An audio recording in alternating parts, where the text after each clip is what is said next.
Let's now shift our focus to the Maldives, where the China game plan has kicked in.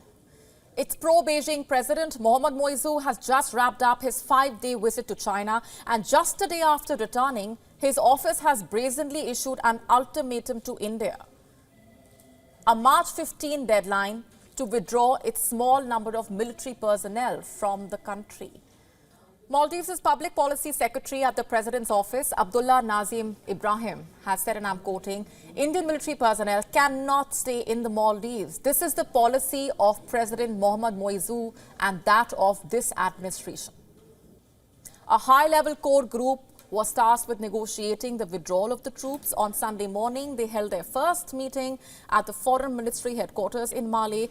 It was attended by the Indian High Commissioner, Monu Mahavar. And in response, India's foreign ministry said that both sides held discussions on wide-ranging issues.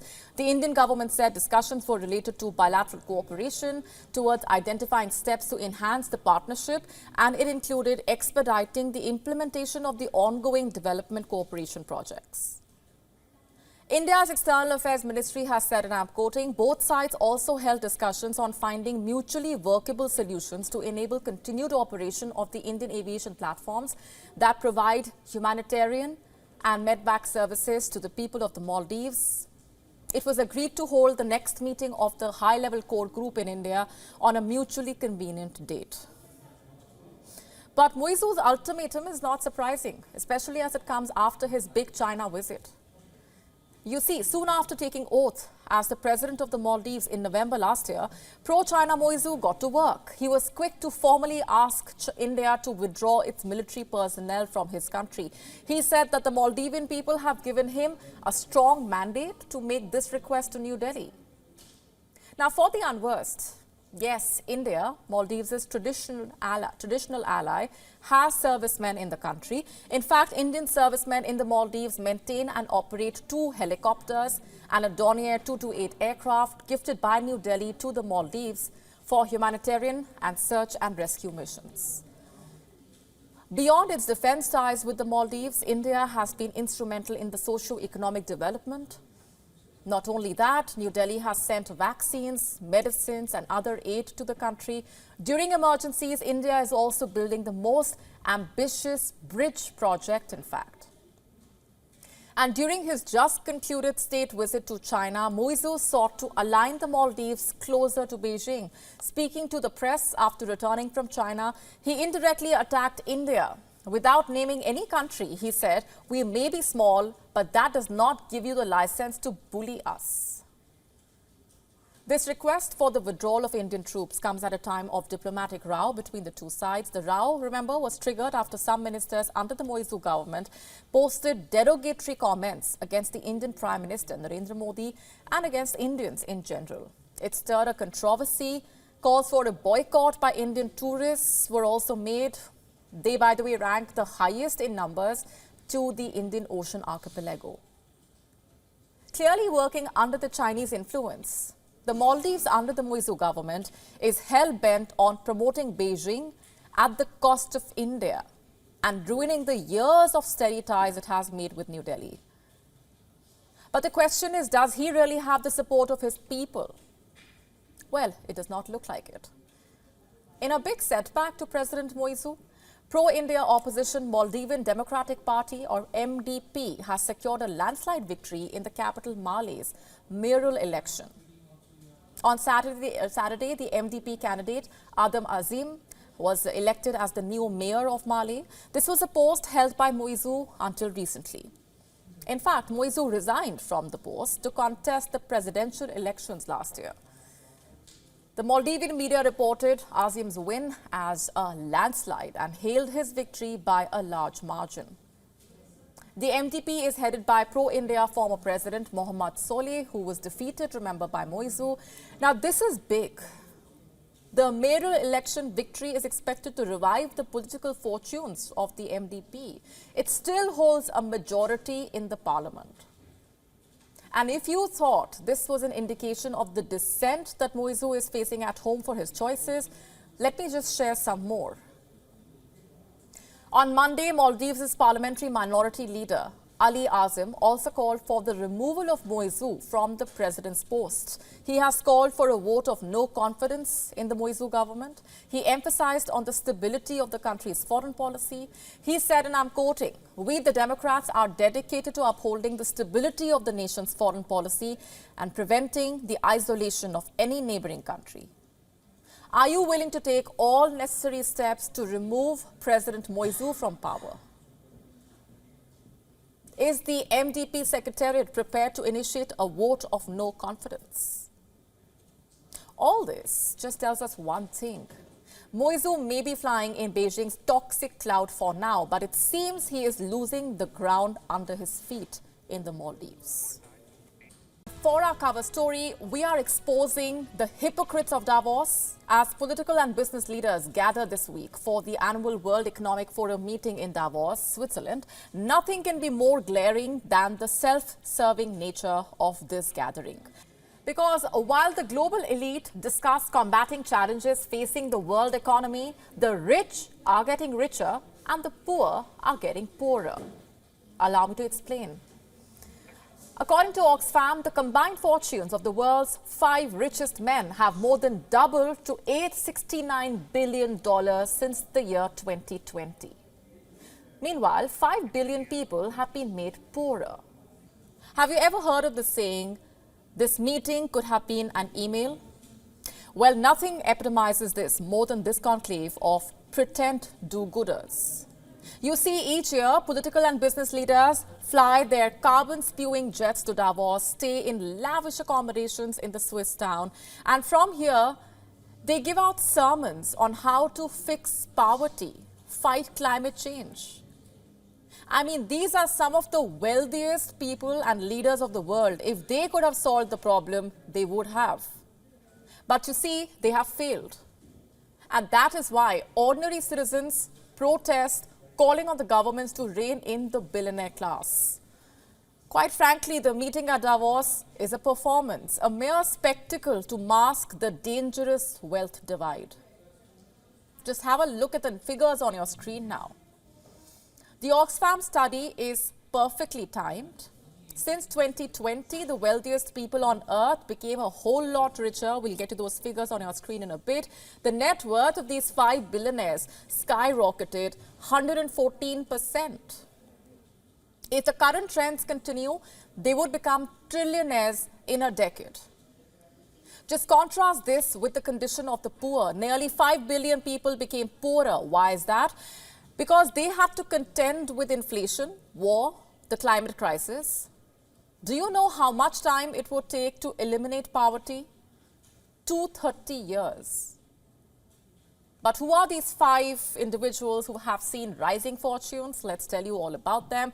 Elon Musk, who runs several companies, including Tesla and SpaceX, was the big winner. His wealth increased to $245.5 billion at the end of November. In short, he saw over 700% increase in wealth since March 2020, and this after accounting for inflation.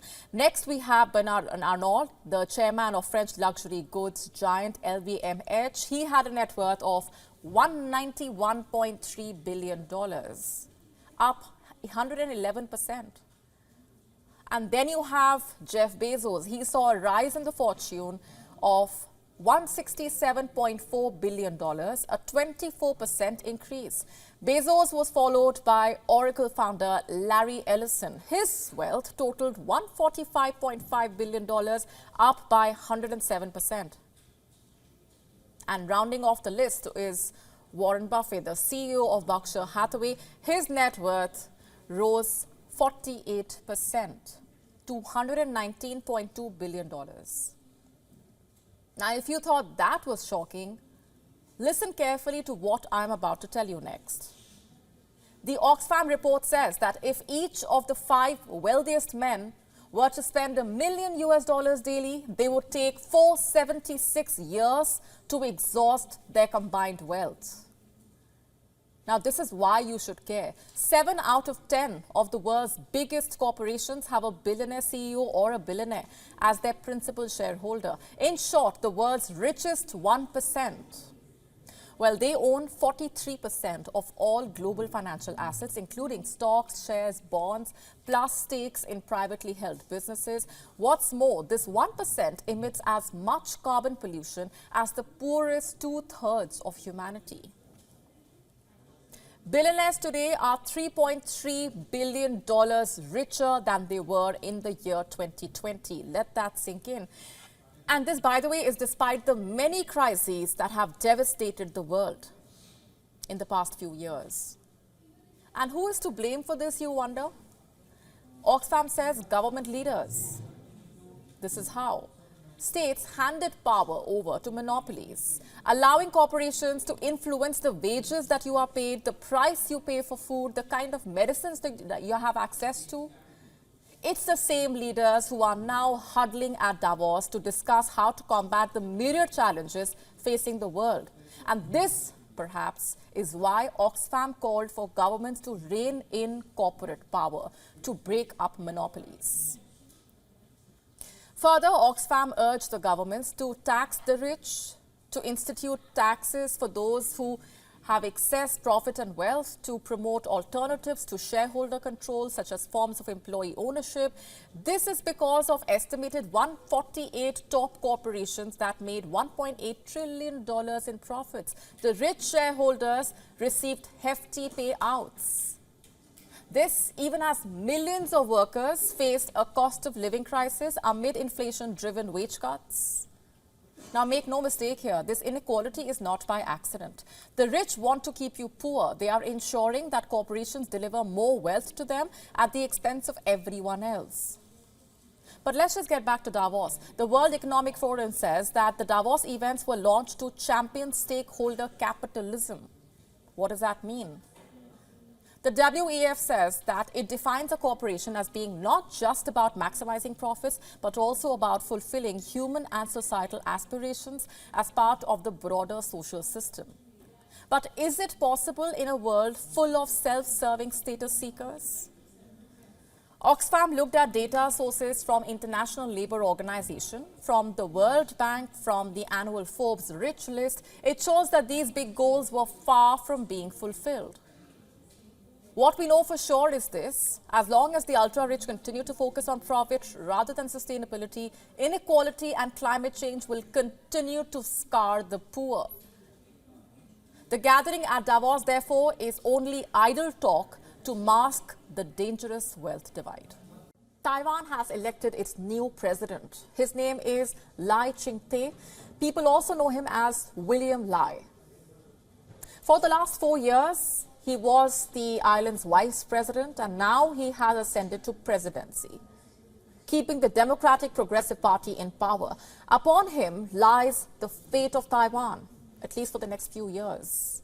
So who is this man? What is his story? How did he rise to power from poverty? Let's just go back in time. The year was 1959. Lai was born in a rural coastal town of Wanli. Both his parents worked in a coal mine. The income was meager, but there were 6 kids to feed, and the youngest of them was Lai.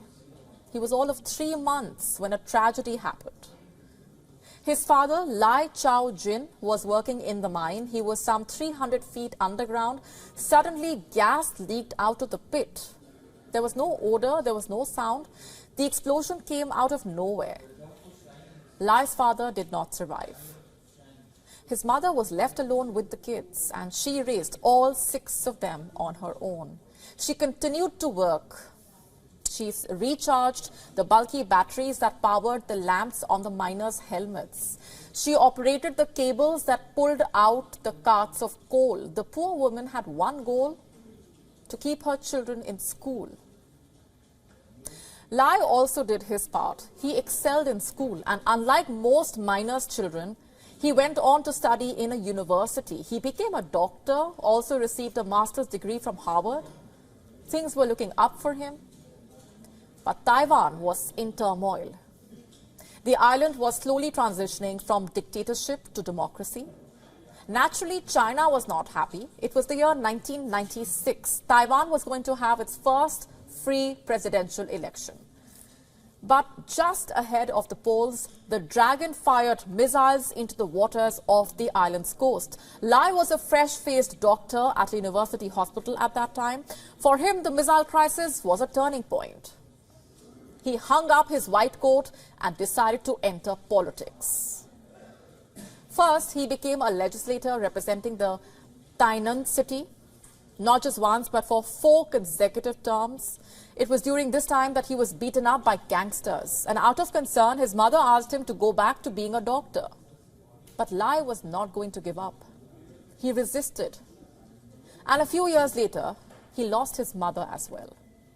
But life went on. From legislator, he became a mayor, and then the Prime Minister of Taiwan. In the year 2020, incumbent President Tsai Ing-wen chose Lai as the Vice President. And on Saturday, people of Taiwan chose him as their president. And with that, he has broken the 8-year curse of Taiwan politics. The popular term basically highlights the fact that until Lai's victory, no political party had stayed on in power for more than 2 terms. The president-elect will formally take office in the month of May, and the next 4 months are expected to be difficult for Taiwan, to say the least, because China does not like Lai at all. It sees him as a separatist, in fact. It has repeatedly suggested that Lai will be the one bringing war to Taiwan. Until the very last moment, Beijing was trying to talk Taiwanese voters out of electing Lai, but clearly it did not succeed. And so now it is issuing warnings. China has threatened punishment for any moves towards independence. You see, a few years ago, Lai called himself a worker for Taiwanese independence, and now this worker is in power. What comes next is the question.